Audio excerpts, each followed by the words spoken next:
Okay, gang, we're going to get underway, please. We still have some people coming in, but we want to get going to stay on schedule.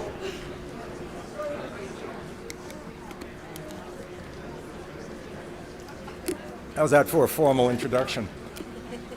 Okay, good evening. It's nice to see you all here. This is the 2024 Goffstown School Deliberative Meeting. In the good old times, it was called the school meeting, but under SB 2, this is the deliberative session. I'm Jim Raymond, the school district moderator. In prior years, we've been lucky to have the high school musical chorus join or lead us in the singing of the national anthem. Unfortunately, we do not have them this year. I tendered my usual invitation to Scott Gross to sing it for us as usual. He declined, but if you will, you'll join me in the Pledge of Allegiance, and then we'll get right into the meeting. I pledge allegiance to the flag of the United States of America and to the republic for which it stands, one nation, under God, indivisible, with liberty and justice for all.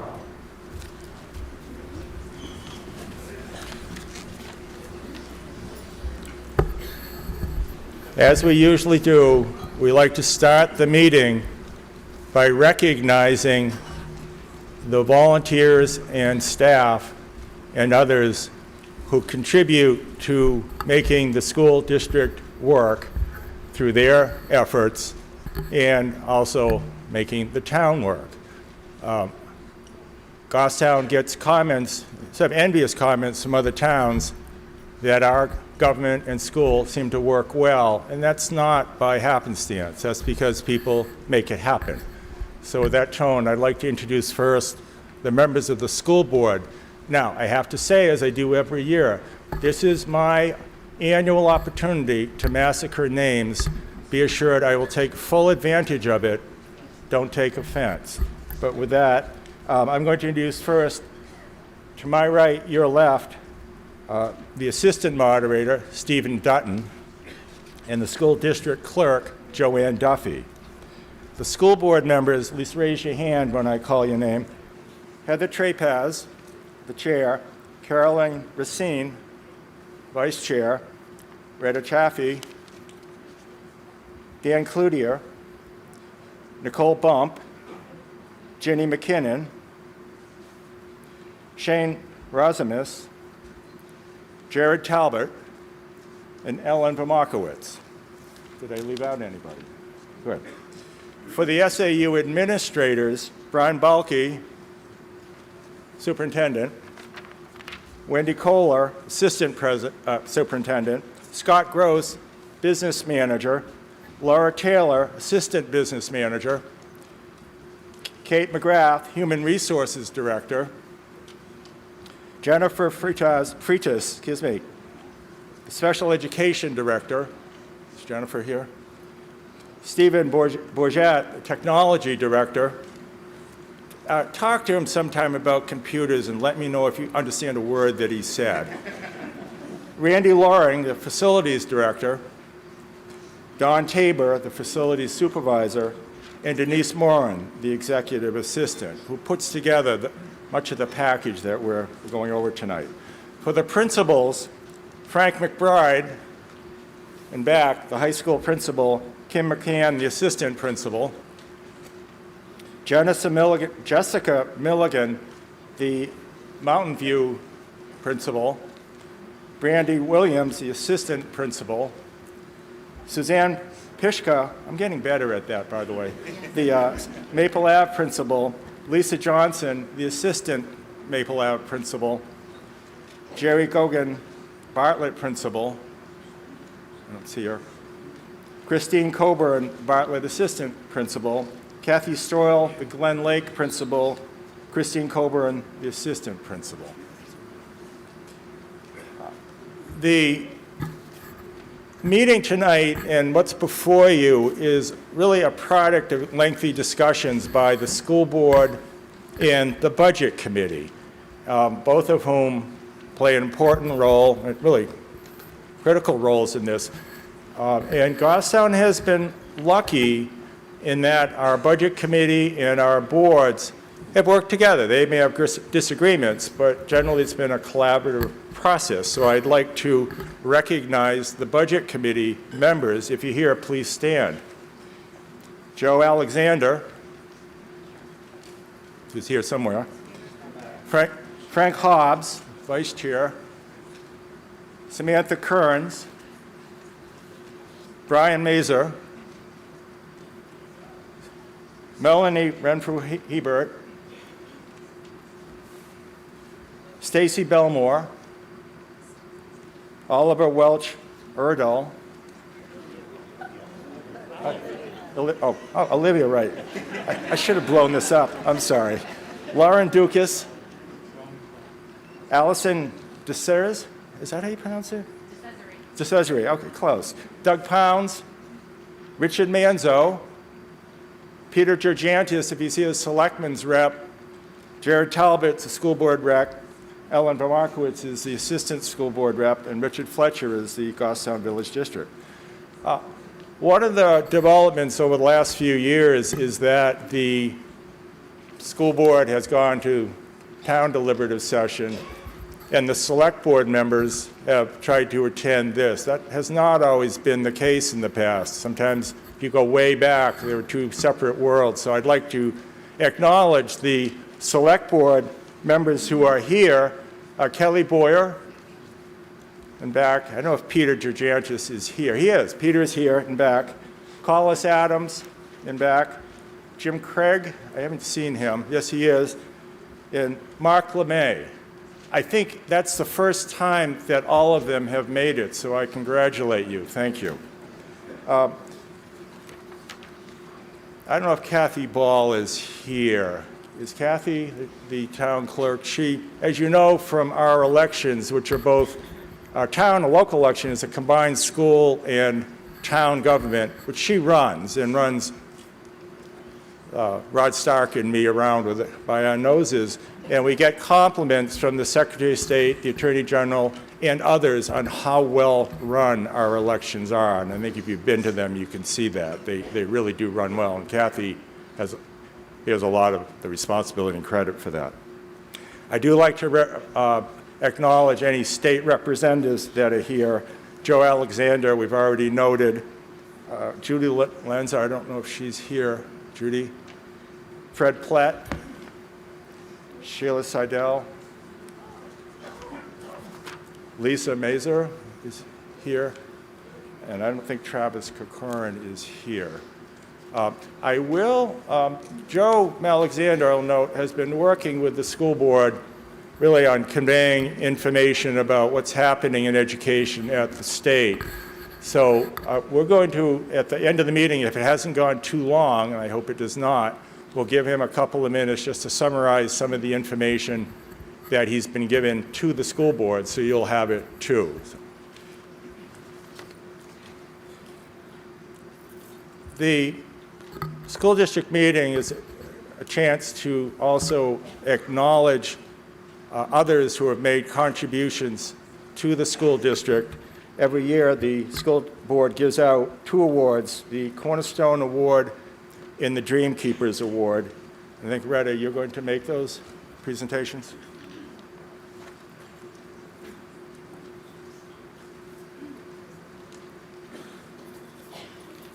Thank you. This remains Which one's first? the cornerstone.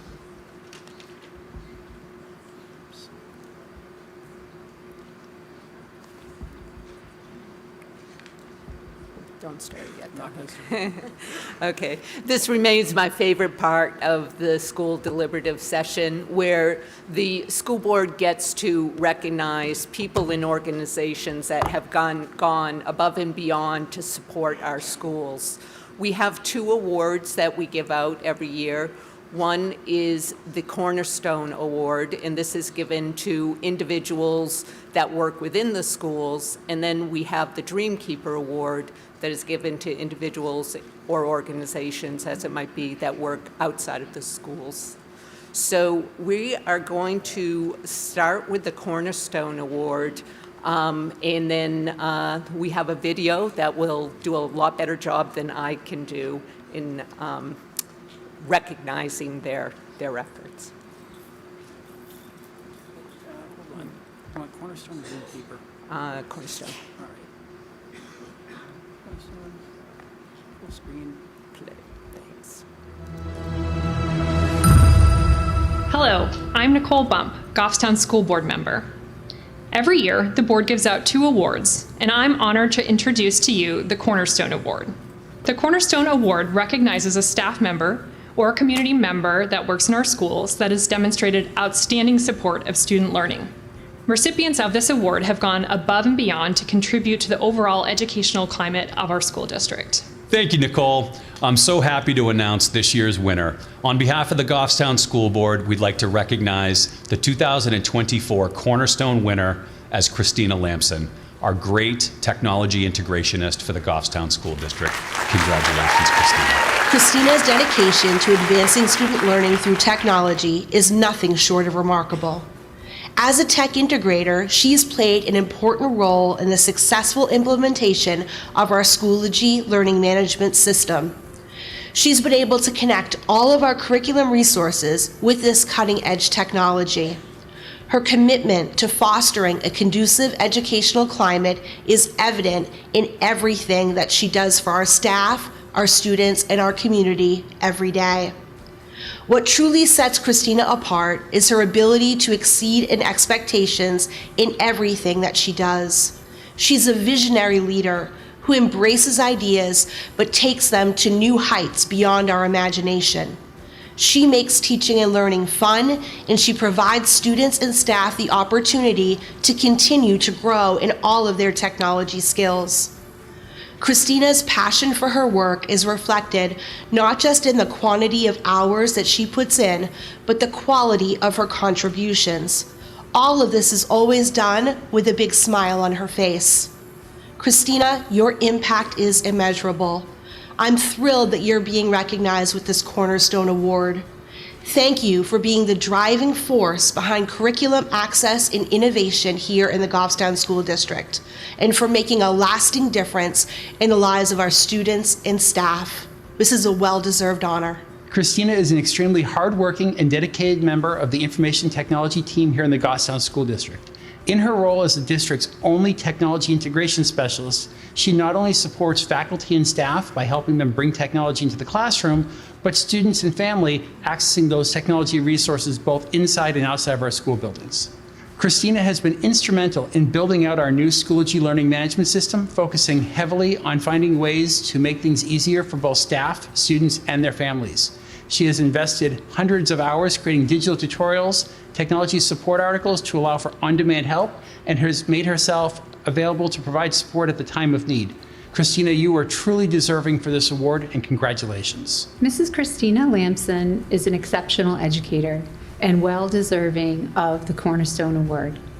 Prior to her position as a technology integration specialist, Christina worked at Maple Avenue in several positions. As a classroom teacher and our information specialist, Christina not only provided high-quality instruction to our students, she was a teacher leader and helped others enhance their teaching. As a leader, Christina continues to contribute and elevate the position she's given. I'm so proud of her and can't wait to see what else she's capable of doing. Christina Lamson demonstrates enthusiasm and dedication to everything she does throughout the district. Implementing the new Schoology learning management system is a comprehensive project, and Christina has embraced it head-on with determination and a smile. Christina's passion for learning and teaching, paired with her ability to create a wealth of training resources, has been invaluable to the rollout of Schoology. Supporting staff at various levels of experience and grade levels, along with her outreach materials to parents and students, has been essential in support of student learning. Congratulations, Christina. This honor is well deserved.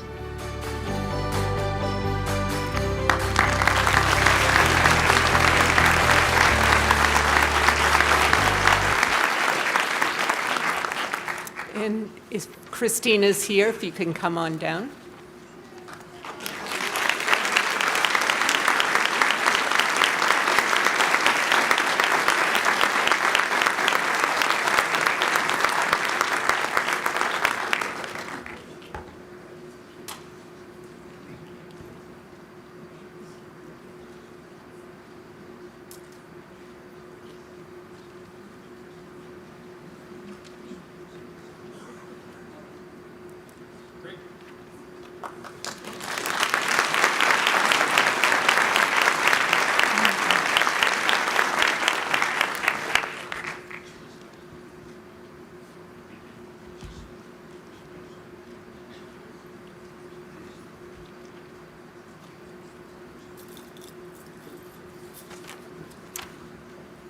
and this is the Dreamkeeper Award. And just to be clear, we actually have 3 recipients.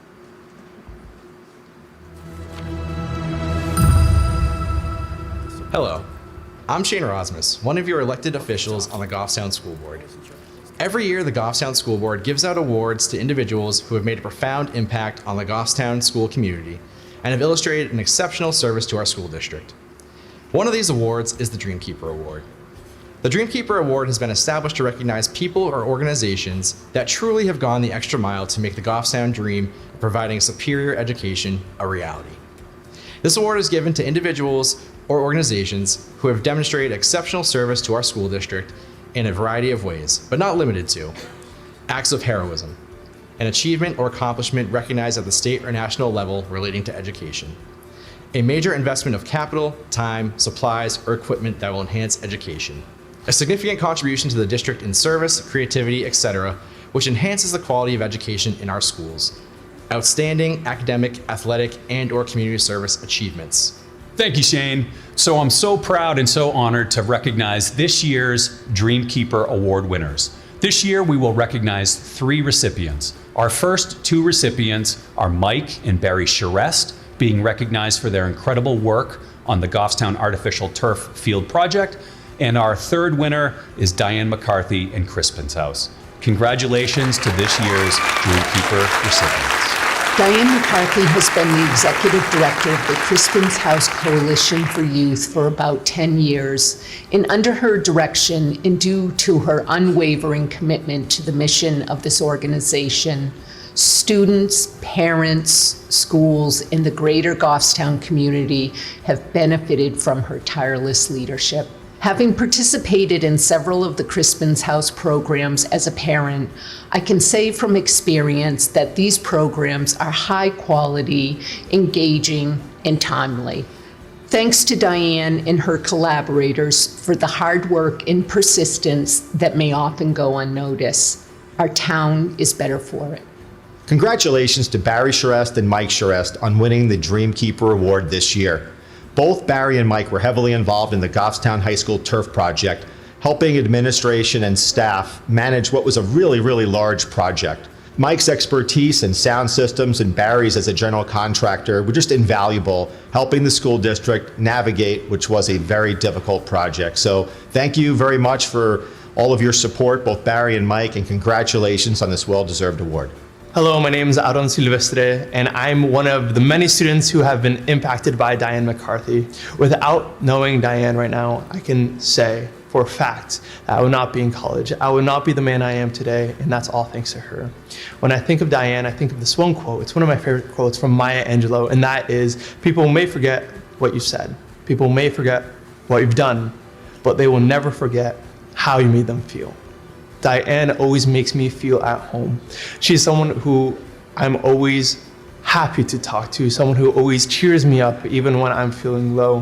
When I think about Diane, I think about the person who I want to aspire to be, someone who leads, someone who acts, someone who cares for her community, and that's what Diane is. She is home, she's community, she's what we all should aspire to be. Congratulations, Diane. Barry's expertise in building and construction, and then Mike's expertise in all things technical was a great support to Scott and I as we put together the sports field that we have now. Barry was absolutely phenomenal with every time we got into a scrape with, especially on the electrical side, with the high voltage that we brought to the field. Barry picked up his phone, made a few contact folks that he has, called in some favors, and we had every piece of equipment that we needed to proceed with putting power out onto that field. And him himself going to local contractors and vendors and promoting that field to come in and donate or at least give materials at cost was absolutely outstanding and phenomenal for us to be able to keep the price on this project somewhat under control. And with Mike and what he brought to the table with his technical expertise, making sure that we weren't only looking what we needed today, but what we were looking for, what we'd need years down the road. And his contacts with the lighting and the sound systems that are up on that field are absolutely beautiful. And I cannot think of two more deserving people of this award than Mike and Barry. So with that, I really appreciate all that you did, and thank you for the folks here in Goffstown for what you did. Thank you. Diane enthusiastically supports our youth and families in Goffstown. If there's a need, whether it be a few backpacks, peer leader training, or awareness programming, Diane finds a way to support it.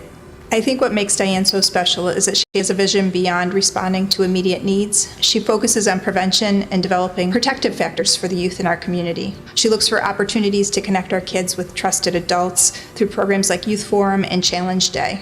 She provides students with training opportunities to learn how to be positive leaders in their community and amongst their peers. I think greater than all the things that Diane does is who Diane is. She is genuine and she cares. In everything she does, this shines through. I'd like to congratulate Mike and Barry Charest on winning the Dreamkeeper Award for Goffstown High School for all the work that they did to help our new turf field come to fruition.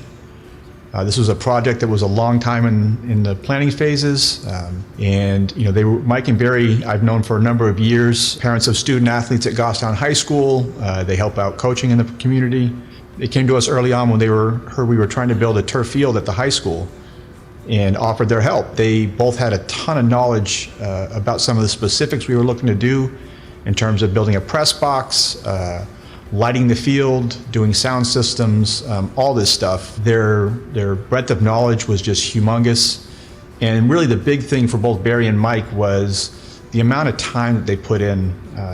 Really just they had so much experience and so much knowledge, and the fact that they were willing to kind of go above and beyond to help us was just really made such a huge difference. We've been looking at this field for a while. To be able to finally pull it off, and then to not only pull it off, but to really be able to capitalize on it and to make really the best versions of everything that we could do, the best version of a press box, the best version of a sound system and a light system. We couldn't have done that stuff without people like Barry and Mike Charest, and I think really their efforts were well above and beyond, and is something that's going to be benefiting Goffstown High School for a long time to come. The more I learn about Diane and the work that she does through Crispin's House, the more impressed and grateful I am that she's doing this work in our community. Many of us are familiar with the more visible programming that Diane facilitates, like Challenge Day, Youth Forum, and community events like the Anxious Nation screening. But there are many, many more hours that Diane quietly puts in behind the scenes to support our students that need it most. She might be spending a Sunday helping a juvenile offender to avoid the court system and make positive changes in their life. Or she might be putting in a few extra hours helping a student and their family fill their oil tanks so they can heat their home. When Diane sees a child in our community with a need, she undoubtedly works to fill it. And these are the actions that make a real difference in the lives of our children when they might feel like nobody else cares. I can't think of a more deserving person for this award this year. Congratulations, Diane.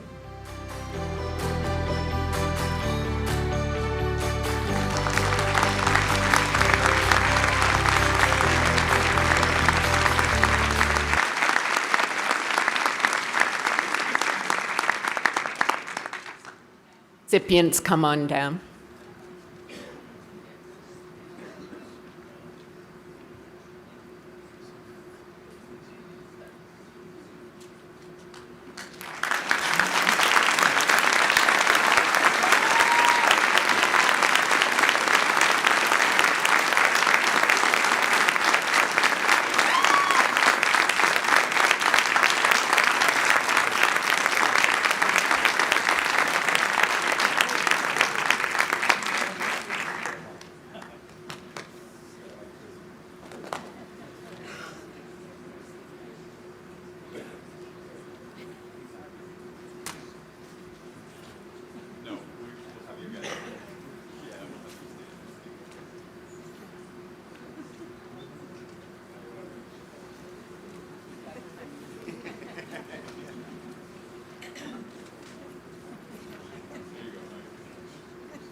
Thank you.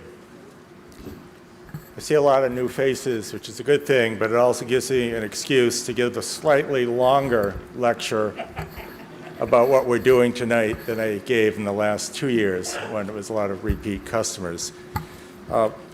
as you recall from the, well, most of you too young to recall, some of you may recall in the good old days, the traditional school or town meeting, in addition to recognizing volunteers, people made a contribution to the town, had 3 functions when it considered the warrant. This is a meeting to consider the warrant. Had a chance to discuss and deliberate. You could amend, and then you voted on it. The town adopted what's officially called the official ballot referendum system, known as SB2, Senate Bill 2, in 1995, that separated those functions into a deliberative session where we do the first 2. We discuss and deliberate, and this meeting can amend, but the vote is made on the official ballot at the second Tuesday in March with the town elections. So we do not vote tonight on the final warrant article. Discuss, deliberate, amend, and then stop.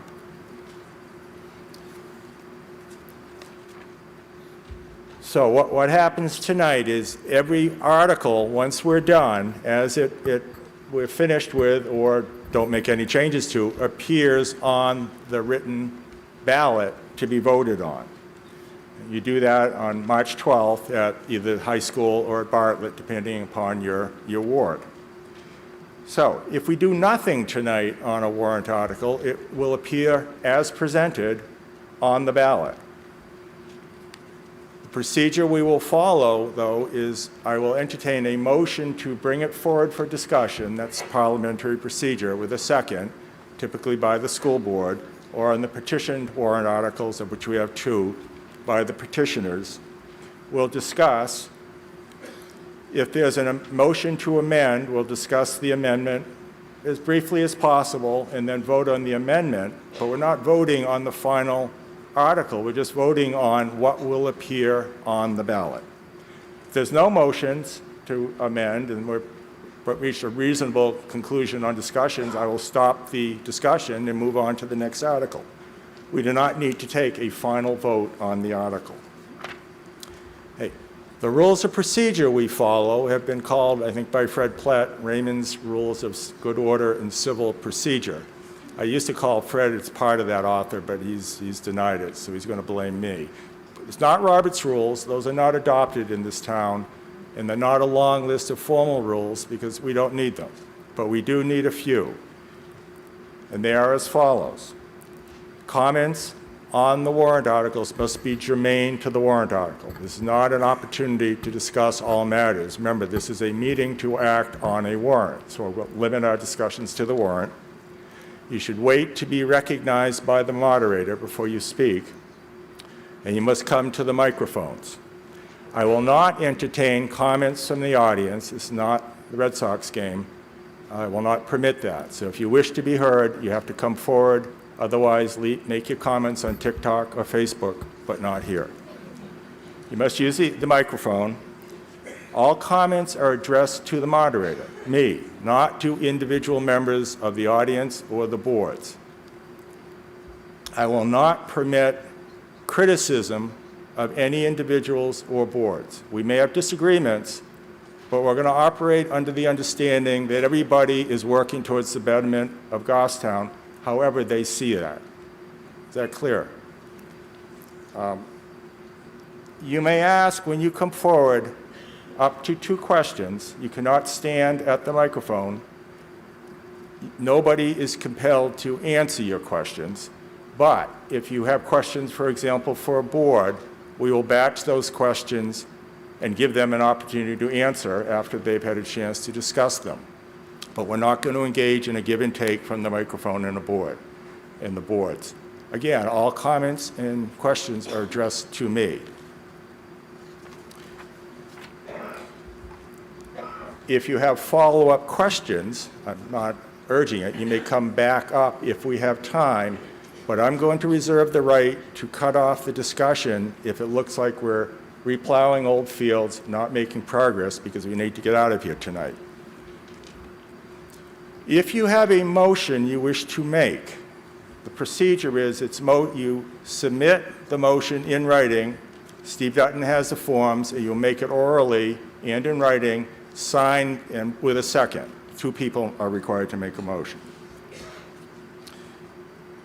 We reserve the right to reject motions that we conclude are made for purposes of delay or obstruction. We do not have to accept all motions. A motion to amend on an article, there are certain statutory and case law rules on it. You cannot change the purpose of an expenditure. You can't warrant an article to buy a dump truck and change it to a fire truck on the town side. And there's certain statutes, rather warrant articles, the wording of which is required by statute. We're bound by those. The operating article is an example of that. And you cannot add or change, introduce a new subject matter. Exceptions to written motions, there are 2. A motion to restrict reconsideration and the motion to adjourn, which Brad Parkhurst will make at the end of the meeting. You may request, I don't recommend it, or urge it rather, a secret ballot. Takes 5 voters present at the meeting to request it on a motion that's been accepted. A motion to restrict reconsideration, procedure in the statute. If you remember from the grand old days, people would drag out a meeting to 11 o'clock at night. Most of the people would leave, and then somebody would bring back the dump truck article that they voted on earlier, and with 10 people left, they'd vote on anew. To prevent that, anybody can make a motion to restrict reconsideration. It's seconded, it's voted on orally, and that ends the discussion, and we move on to the next article. You can't bring it back up. Okay, so what we'll do on each warrant article, we'll have it moved to bring forward. All it is moving to bring it to the tape, forward to be discussed, a second, and then we'll proceed. I will read, but not literally, word for word, the articles unless somebody needs me to, and then we'll discuss. We'll generally allow school board to go first on the standard warrant articles, budget committee if it has any comments, and then the public. Petition warrant articles, we allow the petitioners to make a presentation, then the school board, and then the public. Fred, are you raising your hand? Yes. I was going to ask, does anybody have any questions on this? Somebody already does. I want to make a motion to have you dispense reading of the warrant in its entirety. In fact, we no longer have to. Okay. So, thank you. That's a holdover. It used to be, and some boards, meetings still do, they had to read the whole, it's 2 introductory dense paragraphs that nobody understood. Well, the Municipal Association said we don't have to do that anymore, but thank you, Fred. Okay, I'm going to limit, not strictly, but generally, presentations. Initial presentation will be longer, but your comment should be within 3 minutes, because otherwise we'll never get out of here. So please make it short. Okay, you all have voting cards, I hope. I might have lost mine. Do not lose these. If we need what's called a standing vote, it'll be a hand vote. You need to hold this. If we have a written ballot, this is your pass to get in. If we do have a written vote, you're going to come to the ballot boxes on either side, doesn't matter which one, and they'll check off on each of these that you've taken it and voted on that vote. So don't lose these, and please put them in the trash afterwards, not on the floor. We find them all over the place. Okay, this procedure can be confusing to anybody, especially who's new. Does anybody have any questions? I want people to be clear on what we're doing. You're doing well so far then. Okay, we'll begin the meeting. The first warrant article, Article 1, is for election of officers. That's not debatable, it's not amendable. It'll be on the official ballot, so we'll pass over that. The second article, Article 2, is the operating budget. Again, this is a wording that's required by statute, and it's to, I'll read the beginning. Shall the Goffstown School District raise and appropriate an operating budget, not including appropriations by special warrant articles and other appropriations voted separately, a total of $55,709,910.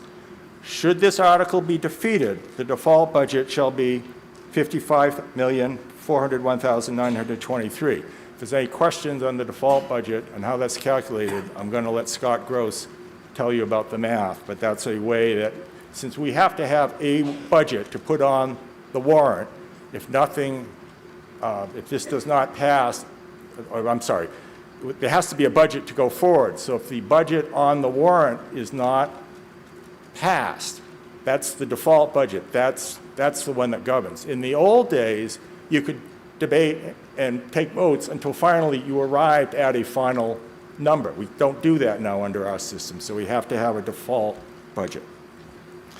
Okay, the school board voted 8-0-0 to recommend. The budget committee voted 12-2 to recommend. I understand. Jared, you have a motion to bring forward? Yeah.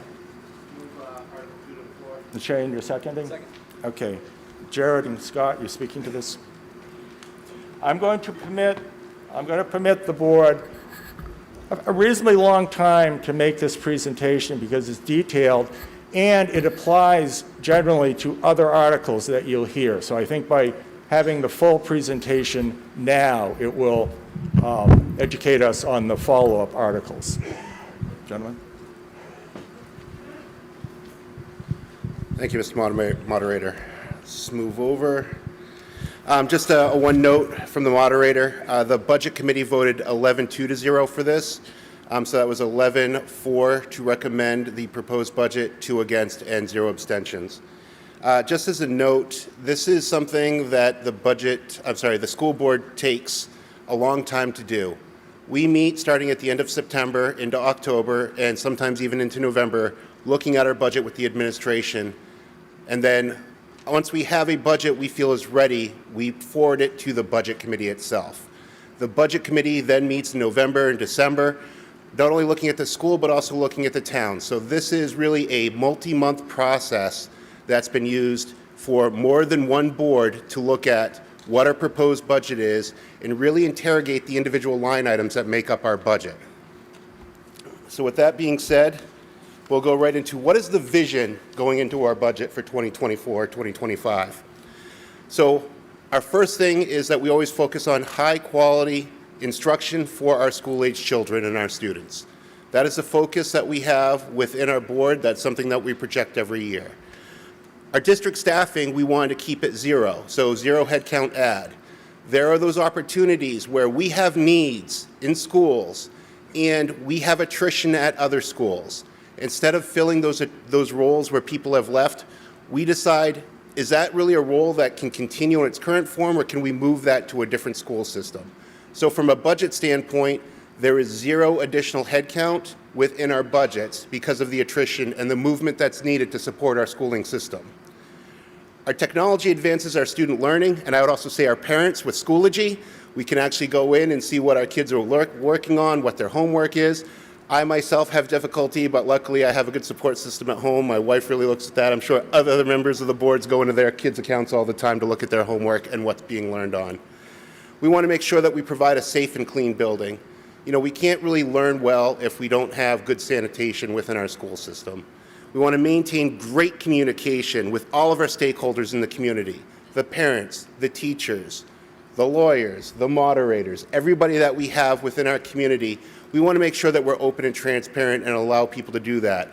I understand that our SAU website is not that great for user friendliness, but that is something that the board has recognized and will be working on as well. And then we want to develop strategies that really look at our residential housing. For those of you that have gone to the planning board meetings or are part of the town side, we know that there are developments that are coming in. We have impacts to our school system, like we have impacts to our police, impacts to our fire, impacts to our EMS. That's something that we have to take into consideration as we have additional development. We look at what kind of school-age children are going to be coming into their schools, and we have to project that impact to our school system. We'll see more about that on our later slides. Some of the considerations that we know are on top of mind for many, many people are the inflationary pressures we all feel. We try to balance those inflationary pressures with the responsibilities that we have within a school district within our budgeting system. We also want to make sure that, as said before, we reallocate our resources to the areas of need.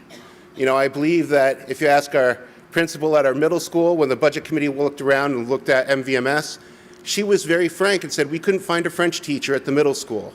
However, we didn't want to give up that teacher, so we wanted to look at other things like sign language, other resources that we could use to teach for our school-age children.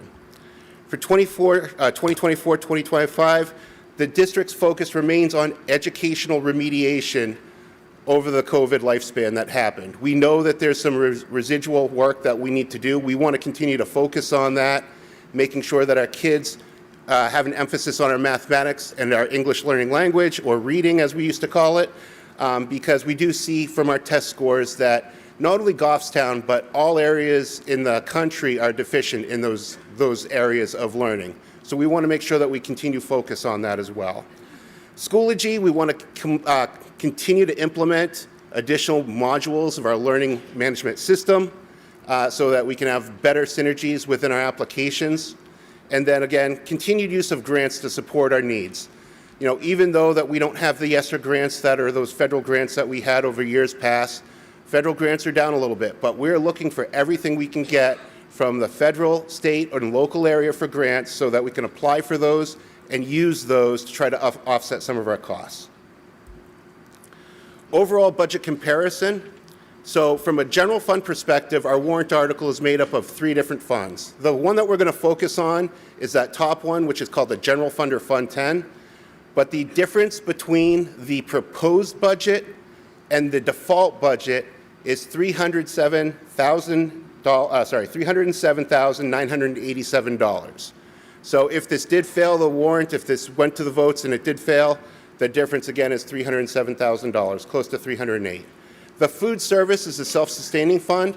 This is a fund that we have to put in the warrant because as those that go to school, we receive monies, we receive grants, we have to have an offsetting expense. So this is really kind of, we take the money that comes in, we have to have a line item to expend that as well. And the same with our special revenue fund. It really offsets the grants that we receive within the federal government as well as the state. So our total that we're looking at that was cited for 24-25, the proposed budget is $55,709,910. If that proposed budget failed, the default budget, which is less than $308,000, less than that, is $55,401,923. What we're going to focus on in this slide is really what we call that Fund 10, the operating budget of the entire school district. If we look at our current year, we're currently spending for this year $49,273,366. We have a proposed budget increase from this year to next year of $3,309,657. And then again, our difference between our default, I'm sorry, that was our default. Our difference between that and our proposed is $3,617,644. Now you might be asking, why such a drastic difference? I'm glad you asked. I wanted to make sure I added contextual numbers to this slide for people. So I'm going to go a little bit slow. If you have a pen, if you want to write down these numbers that go with that pie chart, we can definitely do that. So you see the salaries at 51% of our total budget. Our total salaries that we have within the school district is $26,698,930. So that's $26,698,930. That's the total salaries for our employees. That does not include benefits, which is the next orange section, 27%. It's $14,208,554. So 14,208,554. We have contracted services, that is roughly $809,000. The SAU, this is our portion, part of our area agreement that we have with New Boston. So that was a 10-year agreement that we passed, I believe, in our last cycle. So this is a 10-year contract that the community wanted to continue to move forward with, making sure that New Boston comes to our school system. But because of that, we have a majority proportion of what we pay for the SAU. Our portion of the SAU is $2,130,028. So 2,130,028. Books and electronic access is $684,000. Transportation, so this is the buses that we all enjoy in the morning, especially as a parent. That is $2,839,000. I'm just going to put it to the thousands now, so $2,839,000. Tuition charges, this is for those students that we have to send out of district. We are required by law to pay for that as a school system. So even though the students may not come here full-time, if they go to a different school, that is something that we have to pay for. The tuition charges that we have are $2,094,000. We have other purchase services that are very plethora. There's a plethora of them. That's at $1,638,000. Energy costs to heat and cool all of our school systems, so our 5 schools, is $746,000. The supplies that it takes to run the schools, to make sure that our students have the appropriate paper to do their work, especially in those kindergarten classes where they're making a lot of different things, our supplies are $672,000. Property, yes, we have to pay property taxes. No, we don't pay property taxes. What's a property for? This is equipment. Equipment, okay. Thought we had to pay property taxes, but this number is $252,000 for that equipment. And then we do have other funds or other expenses that equate to roughly $118,000. So in totality, that is what makes up our budget, are those numbers. As we can see, more than 75%, about 78% is the staff, which includes all those paras, all those supports, all those administrators, but most importantly, those teachers.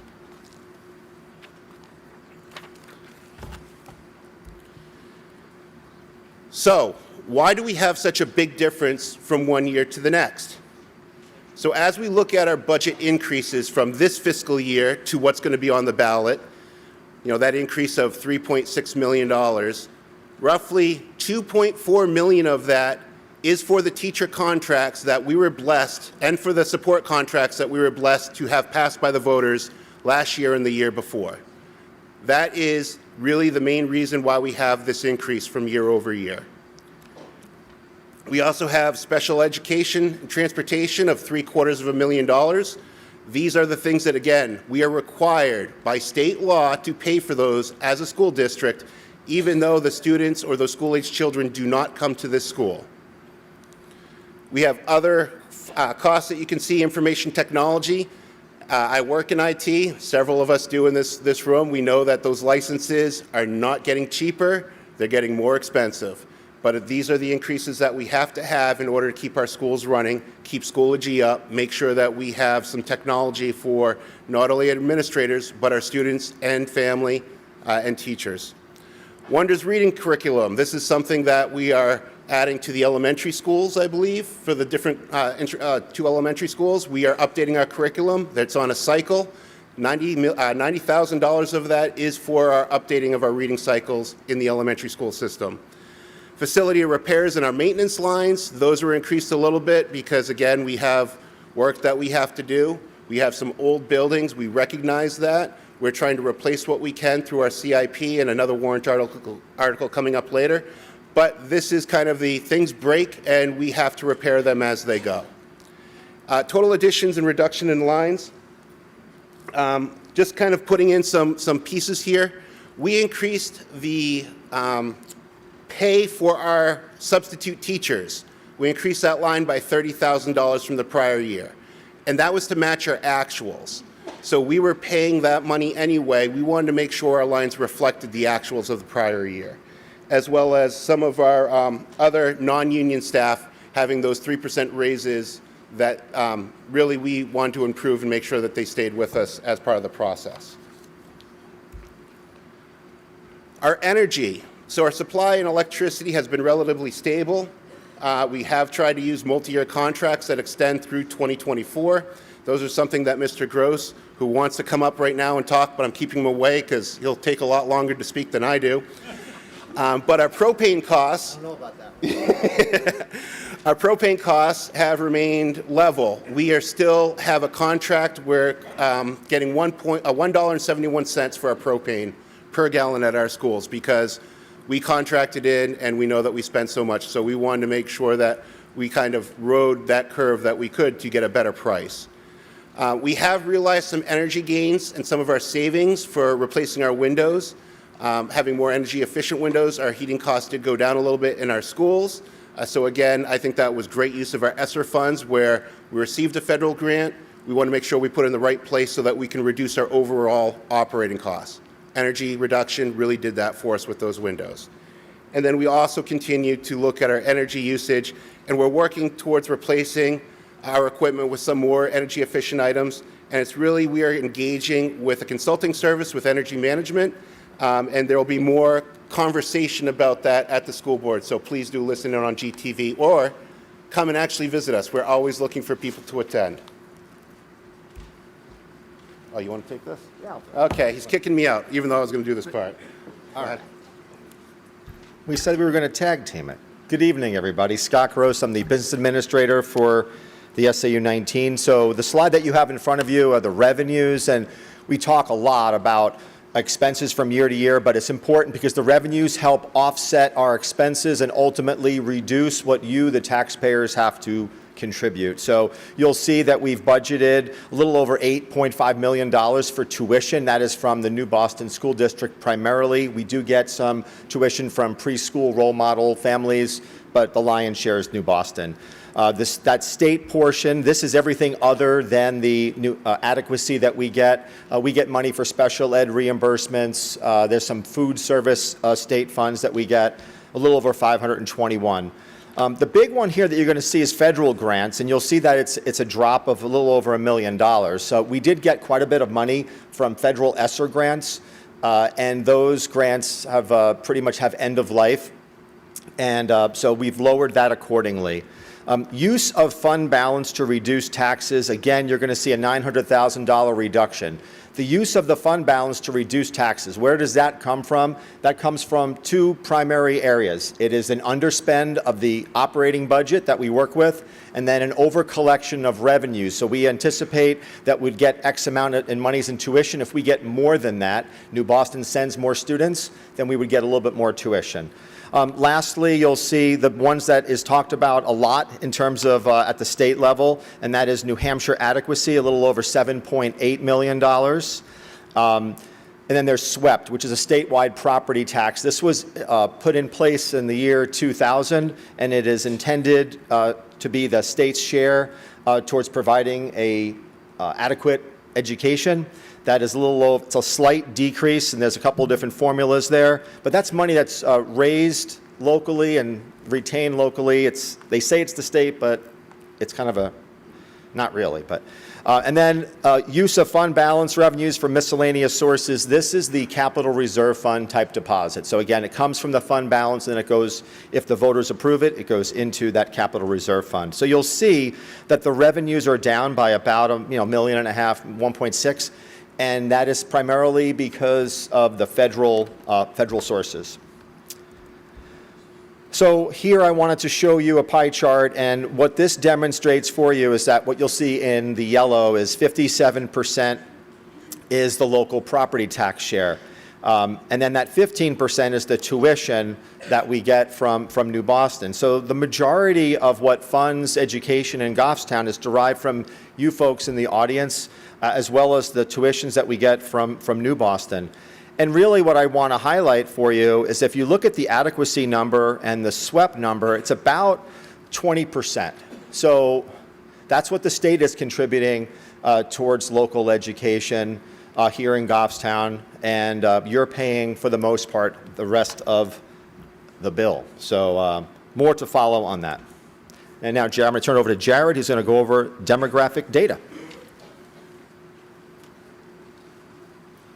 Thank you, Scott. So we want to also provide why we're asking for this money, and we wanted to provide an understanding of what students do we have in our grades. So at our different schools at Glen Lake, you can see our projected school enrollment for, this is for next year. Yeah. Yeah. Is 220 students. This is one of the hardest things to try to figure out because at Glen Lake, if there are children with IEP starting at age 3, they're admitted into Glen Lake. It's very difficult for us to be able to understand and really predict the added students that are coming into Glen Lake with those IEPs at age 3 and 4. At Maple Ave, you can see we have had an explosion of students at that, and we're projecting 554 students for a school that is supposed to hold 500 students. We're doing everything we can to make sure that we use the best space we have in those schools to support our students, and not only their primary classrooms, but also those other things like music, art. Don't like art on a cart. We actually have one of the outside modules that we're using to support 2 of our extra class learnings, that being music and art. Bartlett, we have numbers that are roughly 175, a little bit down from the prior years. Mountain View, as we know, Mountain View is grades 5 and 6 for Goffstown, and then at grade 7, we also have New Boston come over. So New Boston and Goffstown in grades 7 and 8. We're roughly at 875, holding pretty steady there. And the high school, we're holding pretty steady. The reason why we bring this up is, unlike the state, we have level loading of our school-age children in Goffstown. The state has been declining in their enrollments. Goffstown is not one of them. And as Scott says, look to the next slide. This top line up top, we look from 2018 to 2023, the state has lost roughly 14,000 students in all of their school districts. You see in Goffstown, we've remained steady. So what does that mean to me? What does that mean to you? As we have students graduating and people are selling their houses, or we have new developments, new families are coming in, new students are coming into the lower grades to really offset those students that are graduating. So we have a pretty steady pipeline of activity here in Goffstown, and that's just a way to commend the town of Goffstown and all the things that we're doing. While we're not having attrition of our students, we actually have level student loading. We don't have to worry about laying off teachers or laying off services because we have a reduction in our students that come in. Projected class sizes, this is a hard one for most of the school board to swallow. So for grades 1, we're looking at Bartlett to have 18 students per class. For Maple, 19 to 20 students. Grade 2, for Bartlett, 20 students per class. Maple, 22 to 23. And I believe grade 2 is still going to be in the modules that we have. Grades 3, we're looking at 16 for Bartlett, 22 to 23 students per class at Maple. And then for grade 4, 17 students per class at Bartlett, 29 to 30 at Maple. And this is just because we don't have the space to add another physical classroom. We're doing everything that we can within that. Even if we wanted to bring in another teacher, we have nowhere to put them and have our students. So we're looking at a 29 to 30 students in 4th grade for Maple. And Jared, if I could say that Bartlett's class sizes, the square footage is much smaller than Maple. That's why you'll see fewer, but it doesn't mean that the rooms are not crowded at Bartlett, because they are, because the rooms are smaller. Thank you, Scott. For grades 5, we're looking at 21 to 23 students per class. Grade 6, 21 to 23 again. For grade 7, 20 to 22, and then grade 8, 22 to 24. So what is this telling me? This is telling me as a member of the board and the rest of the board, we have a growth coming in our elementary schools that may be sustained, may continue, or it might just be a bubble that's going into the middle school and high school. It's something that we have to make sure that we continue to watch, we continue to look, and we continue to act. So I know under our superintendent, we've looked at several plans, and I believe that we have some plans that will be coming before the board. So more information will be coming on this specifically. Please, please, please look to your school boards and look at those meeting minutes if you have time to understand what's going on with our school-age children in those younger grades. Special education as of October 21st, as you can see, 34% of our students at Glen Lake are considered special education, 23% at Bartlett, 17 at Maple, 21 at MVMS, and then 18% at our high school. And for those of you who might ask the question, we are right around the state average, which is a little over 19%. Free and reduced lunch is something that's very important, especially coming out of COVID. During the COVID years, Congress and the federal government basically had grants for us to cover free and reduced lunch and adequacy. That has gone away. So in 2023, we went back to our old model where we used free and reduced lunch to understand what percentage of our grants we might be eligible for. This number has continued to go down. So that means that we are able to get less and less grants because of our percentage. If you think you might be able to be qualified for free and reduced lunch, please fill out the paperwork, please talk to your principals. This really does affect the revenue side of the equation and getting additional grants to offset our costs here at the local level. Cost per pupil versus New Hampshire state average. You'll see on a slide, we are the 4th lowest district in the state in cost per pupil. So for elementary students, all elementary students, all costs divided by your actual pupil count, the state average is $20,901. We're at $16,808. The middle school, we're roughly $3,500 less than the state average. And then if we look at the high school, we're over $3,000 less than the state average. So again, what this is saying to the board is, yes, we understand that we're asking a lot for our budget, but we're getting better bang for the buck than the actual state average is. We're spending less per pupil, and we're having better test scores than the rest of the state on their averages. So as we look here, you can actually see the surrounding towns. You see New Boston is the 2nd lowest, Goffstown is the 4th lowest, Dunbarton, our neighbors to the north that were once part of our SAU many, many years ago, is the 3rd lowest. But you see the other school districts and what their ranking is for cost per pupil for their district. And again, I would just like to say thank you to the administration and thank you to the taxpayers, because we're getting the bang for our buck for our students when we look at their test scores. You notice how he leaves me to do the tax impact? Is it an election year? It is. Okay. I'm not a big fan of talking about tax rates because they're really hard to predict, and you'll see in the next slide that I tend to overestimate them, but I think it's probably better to do that. The tax rate is difficult to predict because there are fluctuations in revenue, and then also the town's valuation changes. So both the town and the school, we get together, we projected a 0.5% increase to try to be consistent. And what you'll see is that for every $100,000 of monies that need to be raised, it's about 4 cents on your tax bill. So here is a little bit of a history. And again, for folks that may be new to town, we experienced a lot of funkiness during COVID, to be quite honest. And as you can see in the year 2020, I had projected a tax rate of $13.89. It came in under that at $13.47. In the year 2021, $14.45. That was a really bad prediction. And then it ended up at $13.33. And so you'll see between 2019, 2020, 2021, tax rate was pretty stable for all those 3 years. And then came 2022. That included our teacher contract. Again, I predicted it at $14.67, came in slightly under. And then 2023, this was when we went, there was a new valuation. So now that kind of made it really confusing, and it went down to $10.17.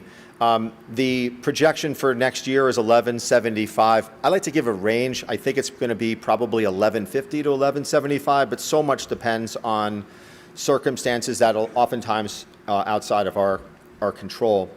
When we talk about the tax rate, a lot of that is really based upon how much revenue we do get from the state. And in 2004, the base adequacy per pupil was a little shy of $3,400. 20 years later, it's a little shy of $4,200. About an $800 increase in adequacy aid, or about $40 a year. So it's really, the residential property taxes are really what makes up most of your tax bill. And on the state side, as you can see, it's not really keeping up. So what you'll see here is just a graph that the blue line shows what a homeowner has paid over the last 23 years. That homeowner is me. I put all my tax bills in. You'll see that big dip. That was not me. That was somebody else that caused that dip when monies were returned. But so anyway, you'll see how that graph is kind of an upward trend. And then when you look at the amounts of money that the state contributed, that's the orange or red type line. It actually decreased. So again, I know that we're in an environment that's tough on folks. I think I will leave it at that. You can draw your own conclusions. The default budget is something that we discuss here at this meeting. The moderator mentioned that if this budget were to fail, the fallback position is a default budget, and it is mandated by statute. So all of this is written into law and how it's calculated. And this is just a synopsis of that. So you have to operate under your current operating budget, which is the one we're operating in right now, and then we increase it and we reduce it. Now, we have to increase it for previously voter-approved contracts. That's a change in the law a couple of years ago. Before, it was just any contract that the school board entered into. Now it has to be you, the voters, have to approve that contract. And the only ones that we really have you vote on are those contracts for teachers and support staff.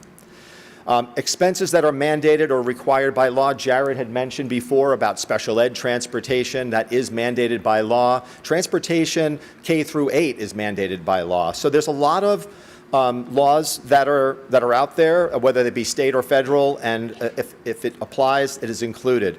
Then you reduce it for any one-time expenditures that are not likely to reoccur in the succeeding year. So we did a modest playground improvement at, say, Bartlett. That was a one-timer, and we reduce it in the default budget. As a handout, and also I want to plug, all this information is on the school district website, so if you want to see more, do that. If you want really better conversation, meet me at Sawyer's one day, and Jack, I think you have heard that many times, so I love to talk about school finance stuff. And with that, Jared will take us home. By the way, I've only done 4 minutes. Yeah, but you had less slides. One of the important things that we wanted to share from the school board was our academic achievements and our student success that we've had. This can be found on that sau19.org, or is it edu.org website that we're looking to hopefully redesign if we have a lot of downtime to do. But here's our achievement for Goffstown. Here's how we're compared against the state. Now, I don't know who used Manchester West Blue here, but I think that we should be using Goffstown Maroon as colors. Just saying. But ELA, for those of us that went to school before the millennia changed, this is our old reading scores, if you will. So as we look for grades 3, we're above average. Grade 4, we're a little bit below. Grade 5, we're above. Grade 6, we're above. Grade 7, we're even. Grade 8, we're above for our English learning. And then for math, we are consistently above the state average that we have. That doesn't mean that we don't have deficiencies still. We know that our students can be better in math and better at reading. We want to make sure that we continue to work towards those. But this is really the value that you're providing our school-age children and why it's important that we look at our tax dollars and what that's actually supporting. So with that, I want to thank you, and I turn it back to the moderator.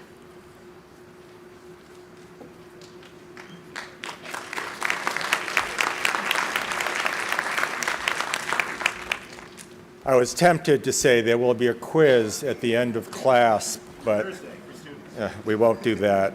Does anybody have any questions or comments on the operating budget? Okay, seeing none, I will. Okay, when you come forward, please give us your name, and we'll allow you to make a comment or a question. Hey, my name is Robert Wayne McClory. You know, I never really thought about this, but why do schools pay property tax? Seems a little weird to me. They do not. They were corrected. Oh, I thought I saw that in here. No. Okay, I got another one. Back in the day when I went to this school, we were down in the tech wing a lot, and we were building stuff.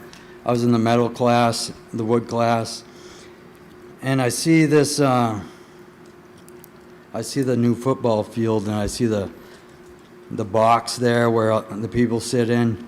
And I think about Mr. Edwards, and I think about him and his class, and I know that his students could have built that.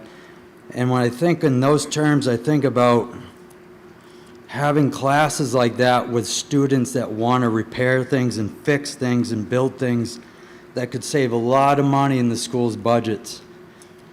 And as I vote over the years and I go walk down to the tech wing and look, I see it slowly being taken over by computer things, which is okay because I'm a computer guy as well. But I do like to build things, and I know that people from Goffstown are builders, and I would like to see more money put into things like that, and I believe it could help our budget quite a bit, as the children from this town are those types of people. Thank you. Thank you. Thank you for your comment.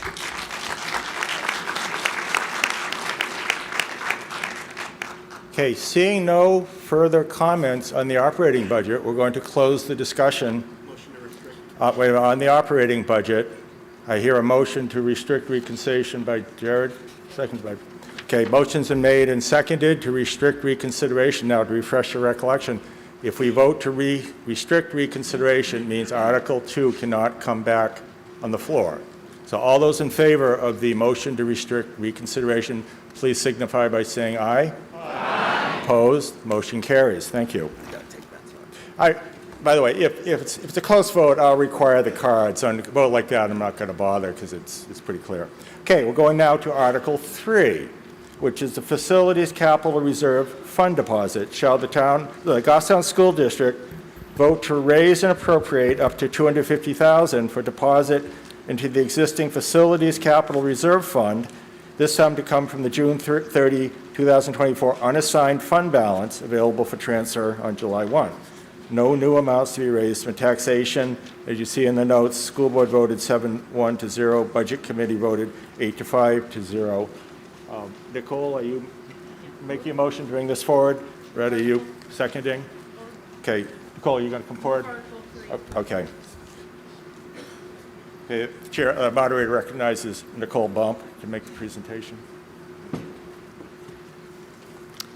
Hello, I am Nicole Bump, and I'm here to present warrant Article 3, which, as described, is a $250,000 deposit into the district's existing capital reserve fund.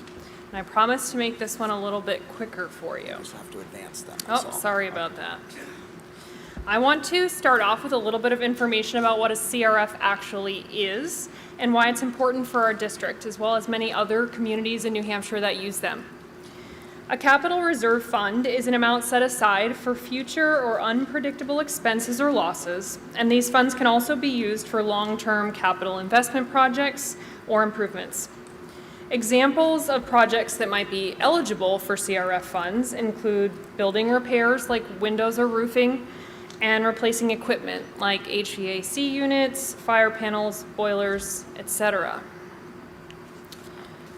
When it comes to Goffstown's CRF specifically, these funds can only be used for repair or replacement of existing facility assets, not new facilities or educational programming or anything else like that. And our fund was established by the voters in 2019. Since then, voters have seen the value of the CRF and voted to approve the warrant article for 5 consecutive years. Why? Why is the CRF an important funding source for our district? There are 3 primary reasons, and the first of which is that it helps us to fund critical projects on our capital improvement plan. So the town and the school district maintain a planning tool called the Capital Improvement Plan, or CIP.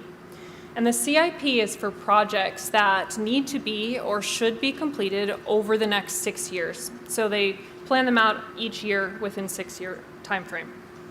Planning this way helps our community to plan for needed investments over time. I keep forgetting to switch the slide, I'm sorry. Okay, so we're still on number 1. The CIP helps our community plan for needed investments over time and helps to make sure that needs across departments in the town and the school aren't hitting all at once. So the school's been really active in the CIP process. updating its portion, and there are currently 71 school projects on the CIP matrix. Many of these projects, unfortunately, have no funding source, and so our district has been struggling to fund necessary repairs and replacements in our school buildings. However, some of these projects are eligible for CRF funds. In fact, there are over $1.5 million worth of projects that are eligible for CRF funds on our CIP over the next 2 fiscal years. So a little bit of alphabet soup there, but trying to make it straightforward. So making a new deposit to the CRF will help us to fund some of these important repairs and replacements in our buildings that otherwise have no funding mechanism.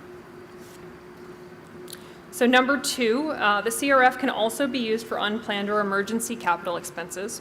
So for example, we recently used CRF funds for an urgent GHS fire panel that needed to be replaced, and that's currently in the works. And number 3, Jared actually mentioned the importance of grants to offset the local costs. Keeping funds in our CRF allows us to apply for grants that require a match. So for example, the CRF has allowed us to get a $40,000 match from Eversource when we were replacing some of our lighting with LEDs. And this also ended up replacing our energy costs, which further reduced costs. So this is a complete list of projects our district has funded through the CRF since inception. In addition to the updates made to this lovely theater that we're all sitting in tonight, the CRF has also been used to fund cistern repairs, boiler replacements, HVAC replacements, and more. Because these funds are critical to maintaining our existing facilities, the school district is requesting a $250,000 deposit to the CRF using the unassigned fund balance. So what this means is the warrant article would not result in new taxation. The deposit would come from funds the district already has. However, if voters do not support the warrant article, the funds would return to taxpayers by offsetting next year's tax rate by approximately 9 cents.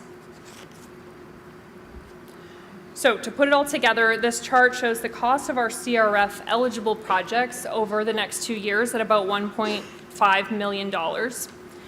Our current uncommitted CRF balance is only about $215,000. So you can see there's a pretty significant gap there in our ability to fund facilities repairs. We are requesting a deposit of $250,000 to cover some of our most critical facilities costs over the next year, which would put our new balance at approximately $465,000. How might this money be spent? Some of the projects we anticipate over the next year or 2 include replacing much older sections of roof at Bartlett Elementary, redoing peeling locker room floor at Mountain View that can no longer be cleaned properly without further damage, and replacing heavily used cafeteria tables also at Mountain View. You can see these items add up quickly to far beyond the amount of money that we are requesting. We are being very judicious with our ask and prioritizing the most immediate facilities needs to respect that our citizens are also feeling the financial strain that we are as a district. So to reiterate, the district is requesting a $250,000 deposit into our CRF using the unassigned fund balance. Thank you.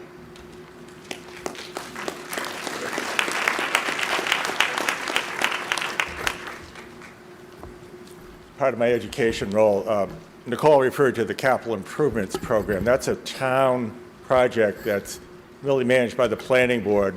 Several people here, including myself, have been on that committee. It proposes a plan that then goes to the planning board for approval for a recommendation to the board. So that's not done by the school. It's done by a combined committee, and there's a school rep. It was, again, on it, and several other members. So it's both a town and a school activity. The CRF, of course, is on the school budget. So any questions on this warrant article? Would you come forward, please identify yourself, even if you've spoken in the last few minutes, because I have a short memory. Thank you. Hi, Karen Manowski, 22 Thoreau Drive. Actually, that's not right. 22 Rochambeau Street, it's late. I have a question about what is the unassigned fund balance as of today? Okay, thank you. I'll let them gather that information and then answer your question. So if this gentleman has a question, we'll let him go. Good evening. My name is Brian Meeser, 39 Shirley Park Road.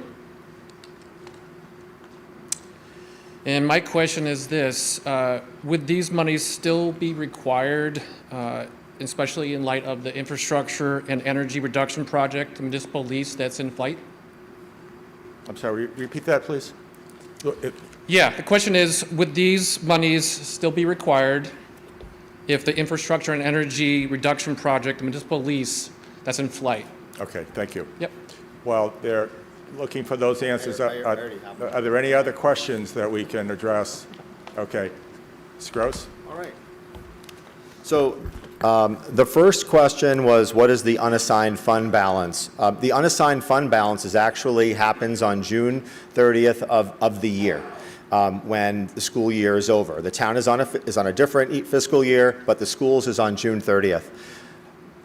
So technically, what is the unassigned fund balance is $1.1 million. The school district has what's called a contingency fund for emergency or unplanned expenditures. They've had to use it a couple of times, but that is a balance sheet item. It is money that is set aside. It is part of in our bank account right now, but it is not a separate fund that you and I would think. It's not like it's a separate savings or checking account. It's just part of your balance sheet.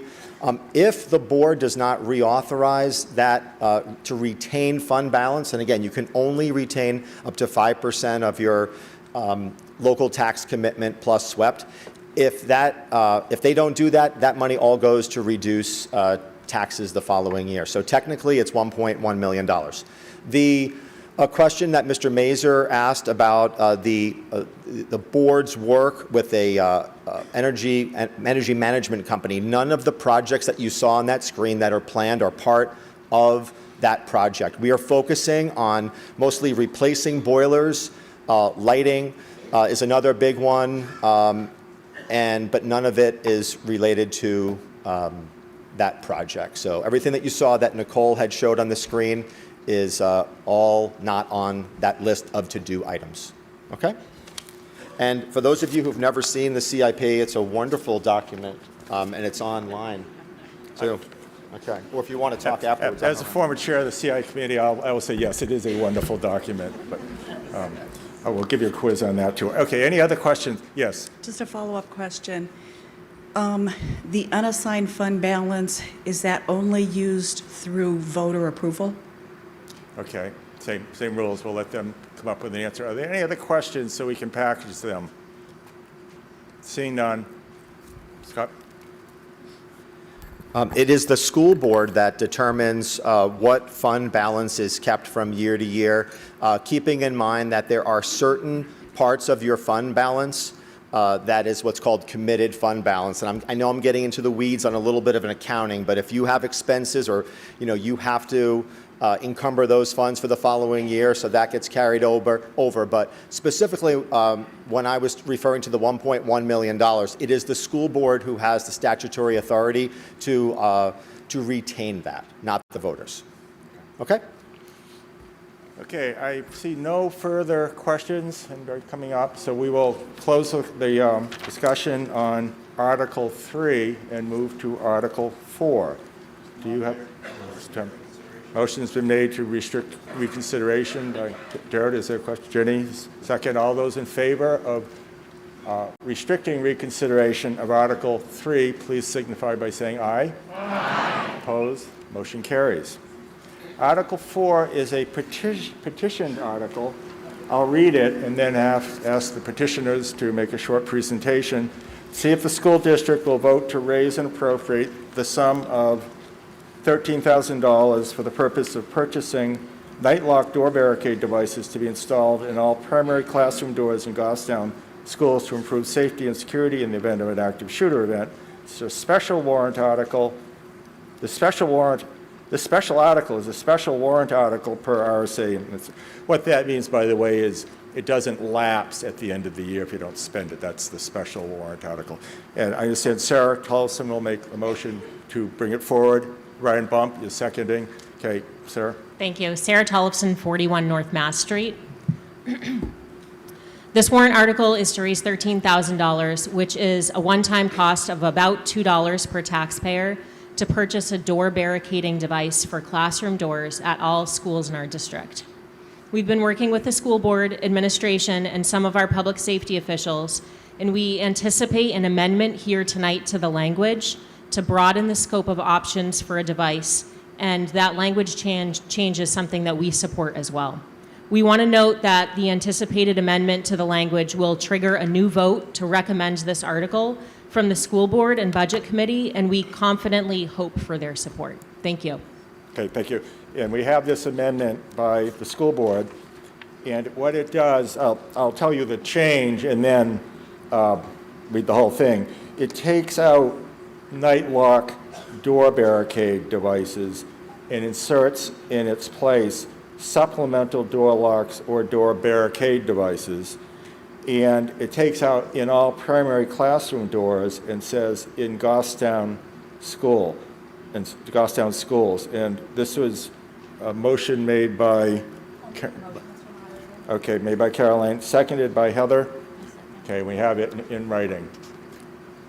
Now I'm going to let Mr. Gross address it, and then the petitioners can respond. It's pretty simple. The school board has been working with the petitioners to broaden the language, and we appear to have some common ground. And now it's just an opportunity for you, the community, to vote on this amendment, which would then give the school board and the budget committee another opportunity to weigh in on recommendations. Thank you.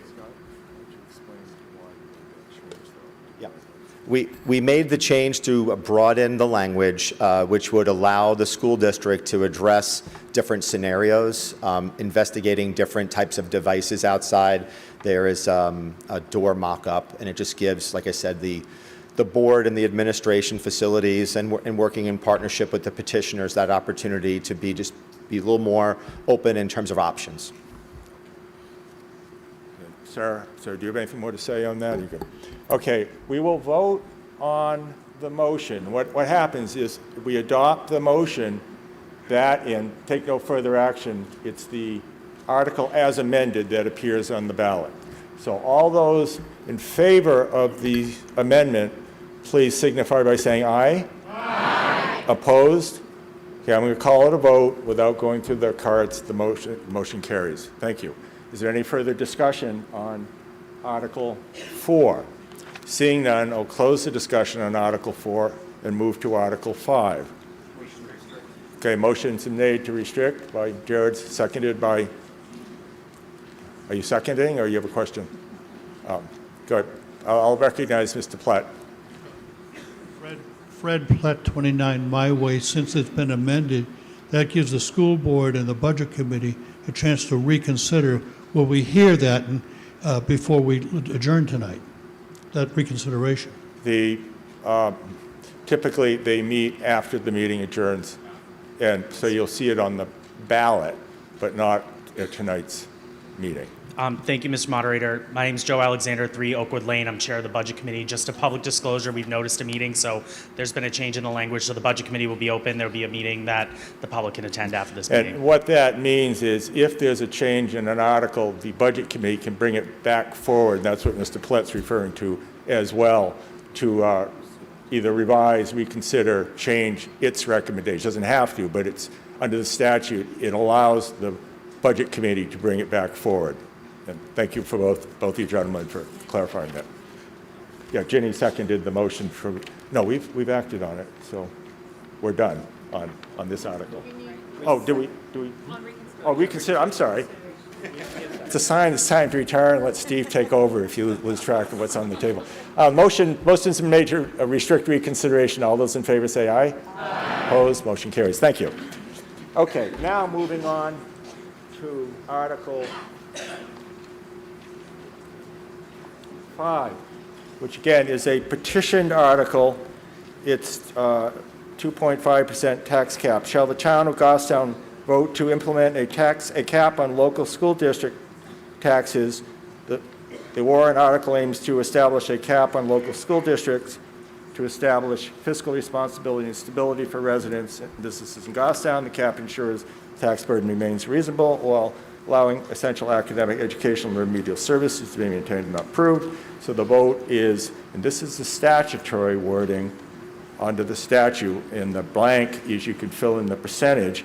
Shall we adopt the provisions of RSA 197D and implement a tax cap whereby the governing body and budget committee shall not submit a recommended budget that increases the amount to be raised by local taxes based on the prior fiscal year's actual amount of local taxes raised by more than 2.5%. I will tell you before the presentation is made, we have a motion to amend this article, but we'll let the petitioners present the article first and then move to the amendment.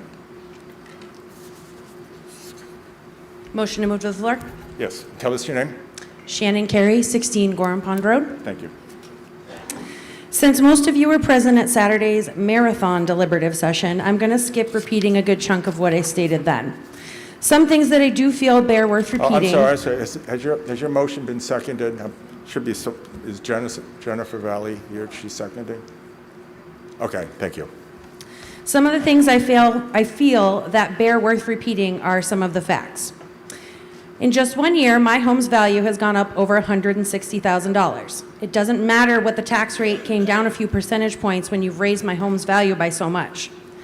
There are 5 SB2 towns and 3 SB2 school districts who have all taken advantage of the tax cap model. Any external cost can be changed at deliberative. A 2/3 majority at deliberative can override the tax cap in any given year. Tax caps can help promote stability and, as a result, spur economic growth in our community. I came to Saturday's deliberative session with an open mind, as I feel there's always something to learn about your community, its members, and how they feel. Even if I don't agree, it shouldn't take away from the validity of someone else's feelings. One of the things I learned was about half the people in the room feel that the state should be doing more, especially when it comes to education. Mr. Gross was kind enough. I'm sorry. Okay. Oh, go ahead now. He was kind enough in sharing his tax information with the community. So what did I do with all the information I gathered? I started digging. I wanted to understand why the state was apparently doing so little. If that many people felt that this was the case, I felt I at least owed it to myself to understand before I judged. Here's what I learned in both reading various articles, laws, and speaking with members of the State House. Everyone is correct if they think that in past years, the state used to fund education at a higher rate. They did. But where did that money come from? It came from our taxes. The state portion was higher then. They would turn it over and give it back to us. That's ultimately what the swept tax is. We give money to the state and they give a portion back. The difference between then and now is when we give the money to the state and they give their portion back, they like to tie their policies, their regulation, and ultimately their dictation of what we in Goffstown should be doing with our money. So, does the state end of education funding appear to be less? Yes. But that means the money is staying here from the beginning. The school portion of your property tax bill has gone up while the state portion is going down. With the money staying here to begin with, Goffstown makes the choice of how that money is spent. Whether I agree with everyone on the school board's politics or not, personally, I feel that the people sitting on these boards here in Goffstown have a better understanding of what Goffstown families and kids need over people at the State House. The people on our boards at least live within our community, and they generally experience the same hardships and struggles we do. So I personally would like to stop blaming the state for not doing more, because I'd rather have Goffstown in Goffstown's business than the state in Goffstown's business. So as far as the tax cap, has greater accountability within schools ever been a bad thing? Is more oversight into how our tax dollars are spent a bad concept? I don't believe so. It's okay to feel differently. We don't have to agree. We can agree to disagree and still be neighbors.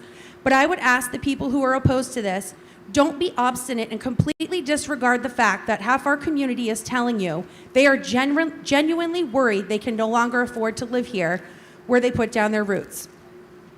As much as the people with my school of thought may not agree with me, we need to recognize that the other half of the room is worried essential services will be cut, that their kids might miss out on learning opportunities, and that schools won't be adequately funded. If 2.5% is genuinely too low, why not come together and meet in the middle? Why not compromise? It's what I teach my children almost daily. You are here, and I am here. And this person is all the way over here. How can you come together to find a solution that makes both of you feel like you're heard and having a win? It's possible. We just have to be willing to listen to each other. We all just have to be willing to recognize that we aren't all going to 100% get our way 100% of the time. That our way isn't the only way forward. Thank you. Thank you.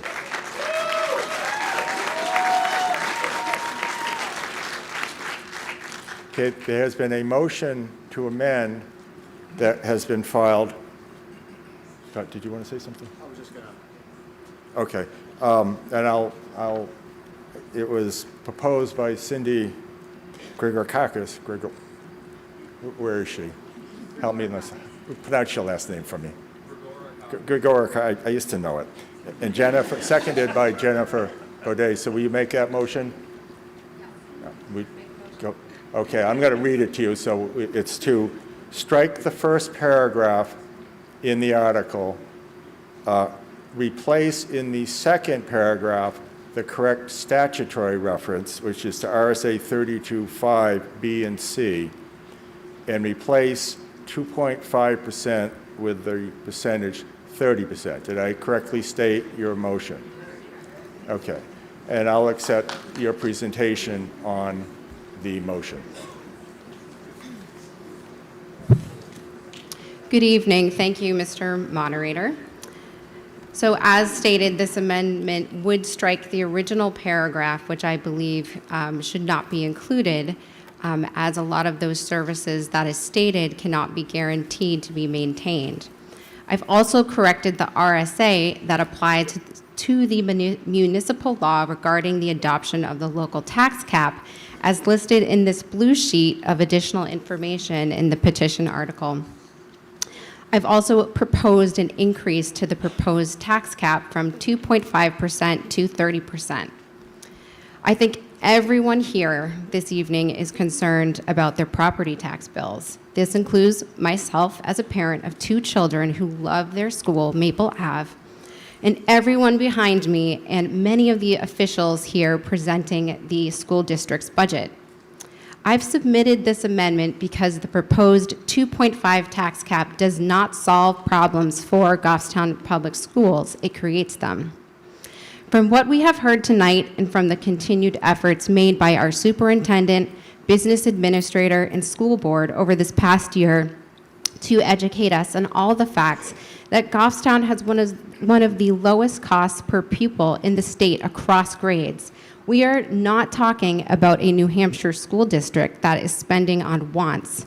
We are talking about a district trying to meet its essential needs to educate, paying fair salaries, health insurance, retirement benefits, and keeping buildings safe and running efficiently, while all the while meeting the needs of a diverse learning community. It's clear that this proposal in its original form would damage our schools, leading to cuts in programming, support staff positions, extracurricular activities, and putting limits on busing. I'm personally opposed to any tax cap since this does not solve the root problem as to why our property taxes are high in this town.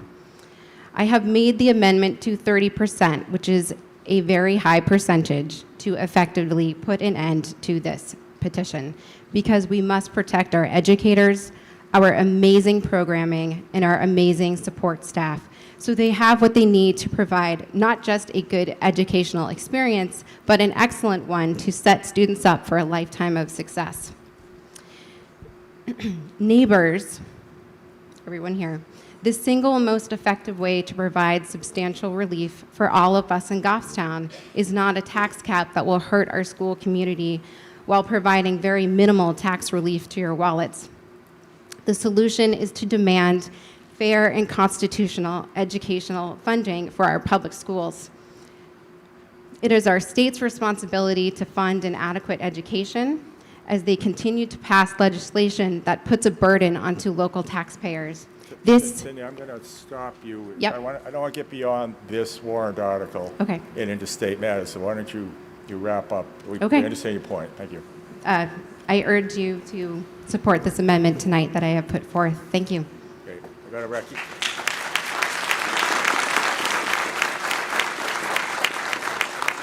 I recognize Scott Gross.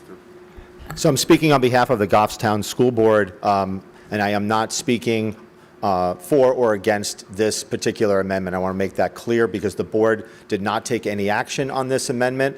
The purpose of me being up here is to go over some of this information that is in the handout. For those of you, I know that we ran out. It is published on the district website. And again, I want to reiterate, the school board is not taking a position on this amendment. They had no opportunity to speak to it.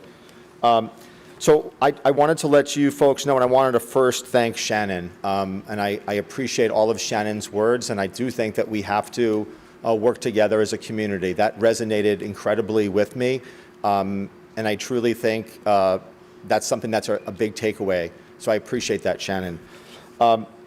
So the tax cap, just so everybody is clear, it's not as simple as a 2.5% above the current year's budget. Now, that's, believe it or not, the state would make it more complicated, right? So it's 2.5%, which is above the current year's local tax effort, which is a formula.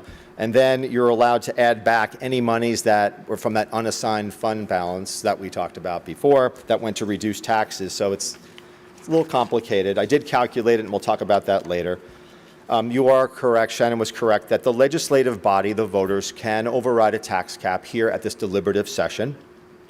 That adoption requires, if you adopt it, it requires 3/5 majority.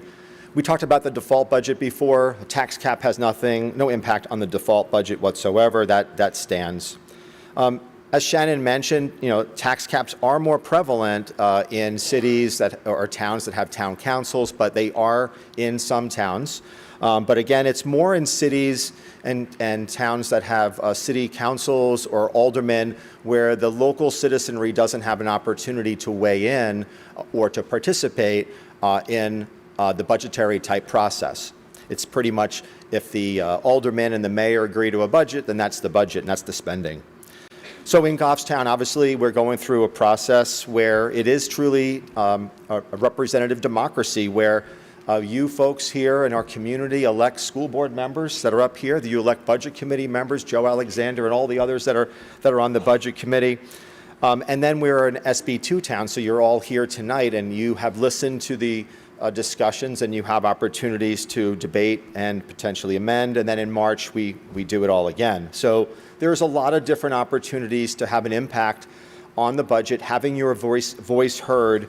And that also doesn't include all the opportunities to attend budget committee meetings, school board meetings, et cetera.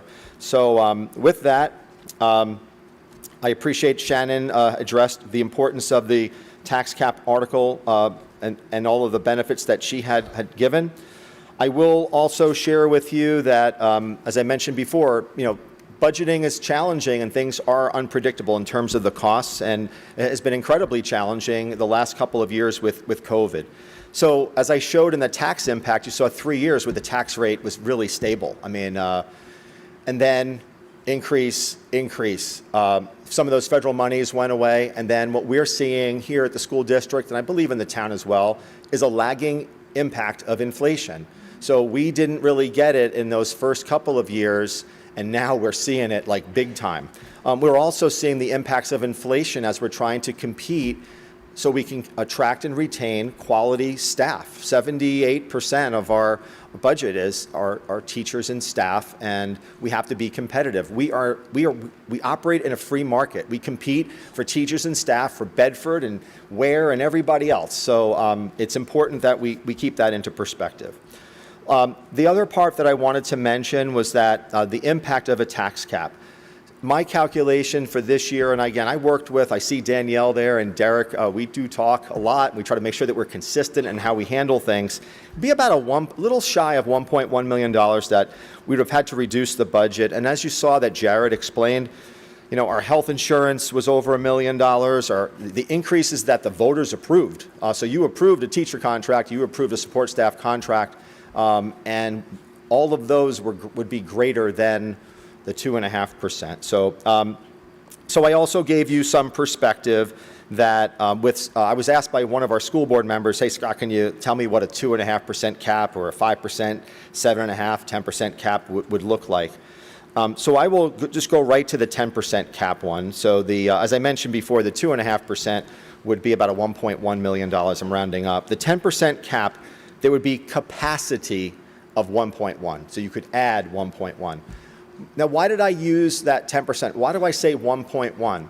Well, one of the things that we're getting into the weeds about the fund balance to reduce taxes, but I mentioned before that you can add that back to offset the tax cap. Well, that amount is diminishing every year. So I reduced it by $900,000 because we're not going to be able to return as much money as we used to because we had the ability to do that with all the federal grants we've got. So that impact, that 10%, there could be a year where you hit that.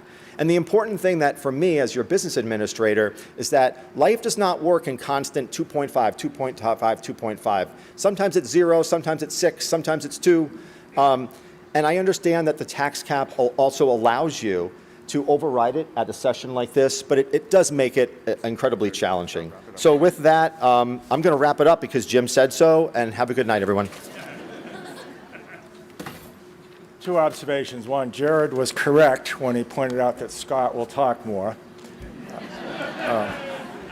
Two, he referred to Danielle. It's Daniel Basserer, who's the assistant town administrator and finance director, who came in a little bit late, so I didn't. Would you at least raise your hand so people see who you are? Thank you. Critical person in the town side. Okay, I think, I'll entertain, I think the positions are fairly clear. We'll entertain a short discussion, but I'd like to bring this to a vote because it's 9 o'clock. Yes, ma'am. Hi, my name is Hannah Minnick at Whipplewell Road, and I am a senior at the high school. I'd like to agree with Cindy's amendment. My brothers are either here now or will be in the upcoming years.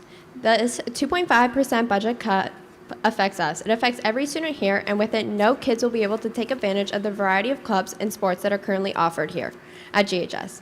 These are just places we make friends and find our place in school. The incoming high schoolers will be set up for failure inside and outside the classroom without these groups. Families move to towns like ours for a quality education, for their kids and a place where they can be accepted. That is not the only thing families are looking for when they decide to move. They want a town with a reputation for having quality education and diversity for their kids, like we do right now. The 30% tax cap gives students plenty of opportunities and lets teachers and other employees know that we appreciate and support them. Let's keep Goffstown's good reputation for these qualities. Thank you. Okay, thank you. Yes, I'm going to take one more comment, then I'm going to ask for a motion to move the question because I think it's pretty clear where we're heading. Yes, sir. Brian Templeton, 176 Kennedy Hill Road. First of all, I just want to say thank you.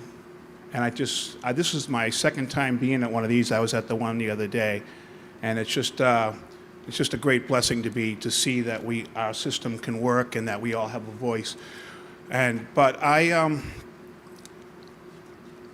I'm disturbed by the fact that this amendment will basically, it's designed to torpedo this.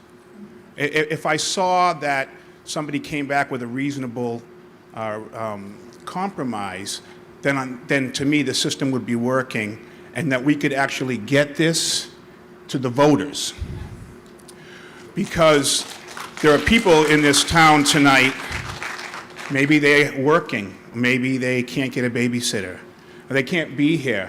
And I was actually kind of shocked, and I guess being naive, to think that something this important that is affecting our lives so drastically is decided because one side has more people in this auditorium than the other, and everybody else outside has no say. I ask you to vote against this amendment and allow it to go to the entire town on the ballot at least a compromised number. 30% is unrealistic, and it's just, it's really a travesty as far as I'm concerned. Okay, thank you. Okay, I'm going to,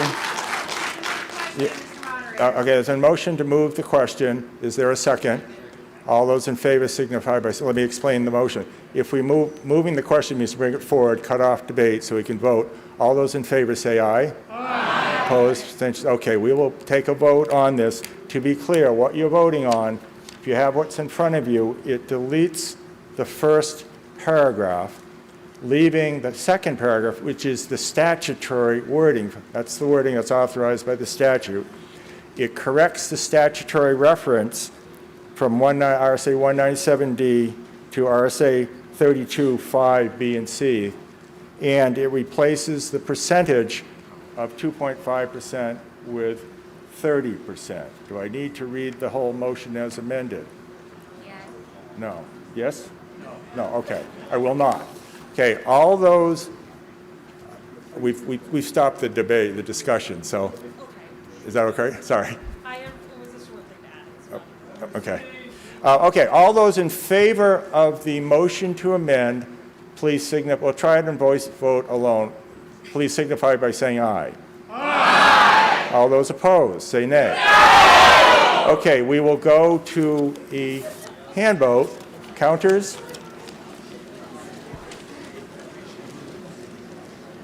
Everybody remember how to do it? Brian moved, so, yeah.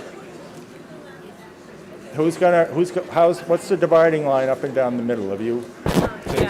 Okay, okay. All those in favor of the motion, please raise your hand and leave it up, please. You don't have to stand, if you just sit, but put your cards up like this, please.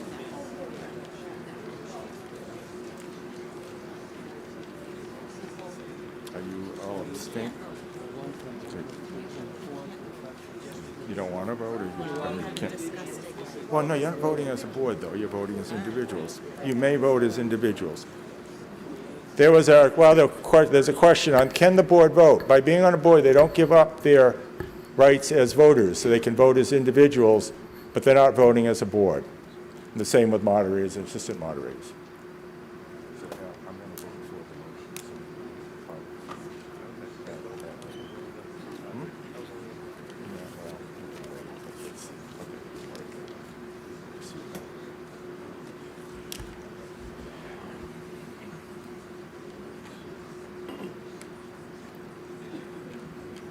Taking a while because you're getting beyond the number of fingers they have in their hands when they're counting.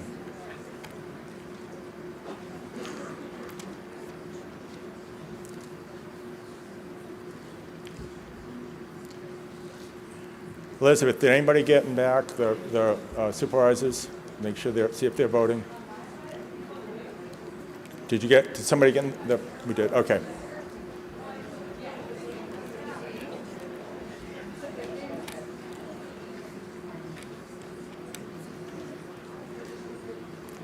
Give your results to Steve.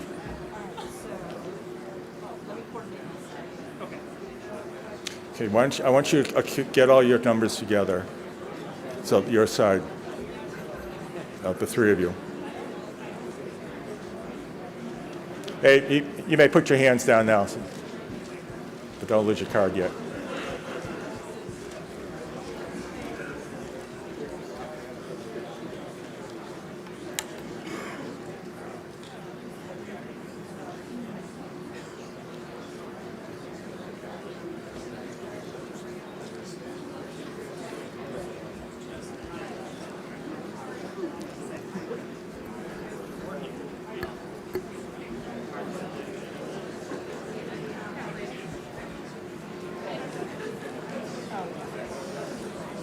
Steve?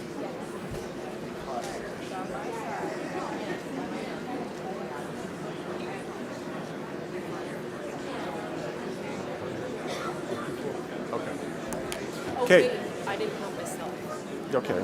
Do you want? Did you count yourselves in it? Oh, are you voting?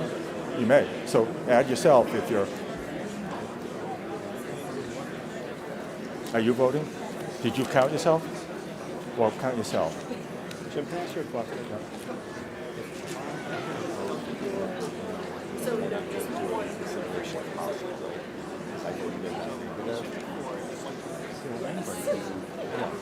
Right. Okay. Let it be in the negative. That's right. Okay. All those voting nay, please raise your voting card and hold your arm up.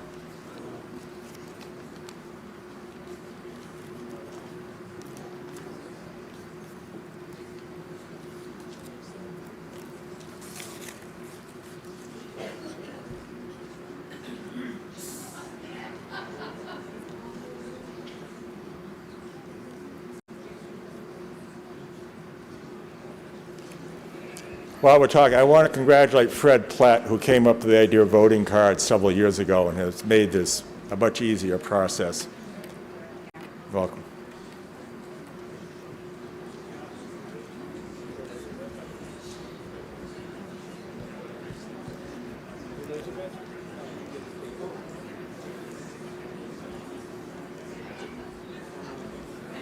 Okay, and you got Scott at the end. Okay, and then count your own votes in the total, please. So add those in. We lost somebody.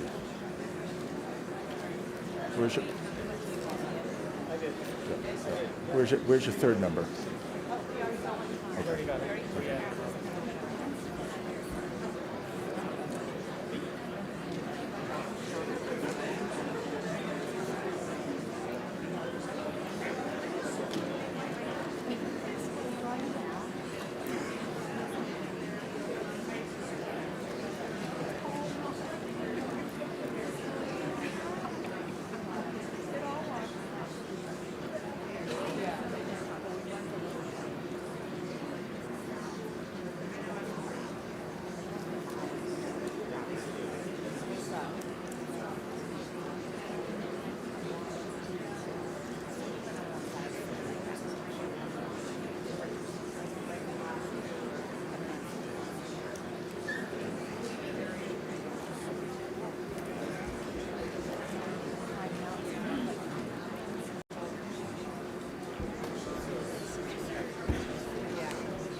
Okay, put your hands down. Thank you. The results of the vote are yes on the amendment, 180, no, 64, so the motion carries. Thank you. So the article is amended. Okay, motion's made to restrict who made that motion? Okay, Dorcas did. Is there a second? By? Somebody give us your name. Okay, it's been made. Okay, motion's been made to restrict reconsideration. All those in favor say aye. Aye. Opposed? Motion carries. Thank you. That ends the discussion on the warrant. As I said, we would give Joe 2 minutes, more or less, to convey to the meeting some of the messages he's been conveying to the board. He's promised to make it entirely non-political, right, Joe? Okay, so go to it, please. Thank you. Thank you, Mr. Moderator. Joe is doing this as a member of the House of Representatives. He's also chair of the Budget Committee. Thank you, Mr. Moderator, for the opportunity to speak. As your state representative, I'd also like to thank members of the school board and the public. This is an incredible turnout today. Last year, the state legislature, in a bipartisan way, passed a budget on an unprecedented voice vote. So to put that in perspective, I don't think that's ever happened in the history of the House. The budget was supported by Republicans and Democrats alike and did many things to raise state adequacy aid. It ensures no municipality receives less funding than 104% for the previous fiscal year, provides $88.3 million for school building aid for new and existing projects, provides $70 million in reimbursement school districts with high-cost special education students, establishes a program for the recruitment of educators, and appropriates $10 million of public school infrastructure fund for school safety. Goffstown specifically benefited from this increase in state funding. Goffstown schools received approximately 10% more money in adequacy aid this budget than last budget. Goffstown additionally received $500,000 in school safety infrastructure grants in the last biennium, which were used to purchase key fobs for our teachers and administrators and audio cameras at entrances and exits to the schools. The bipartisan budget win should be celebrated as we are taking steps in the right direction to work together to solve this education funding dilemma. Last month, New Hampshire House Speaker Sherm Packard announced the formation of a working group of 5 Republicans and 5 Democrats. This group will focus on education funding legislation and ongoing analysis of the state's education funding formula. My hope is that this group will come to a consensus that awards Goffstown the funds needed to revamp curriculum and increase teacher pay.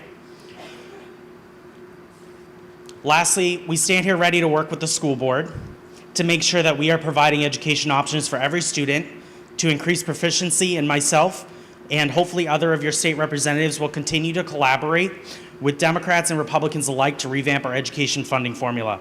We continue first and foremost to have Goffstown families in mind when we take action in Concord. I want to thank you for the opportunity to represent you. Thank you.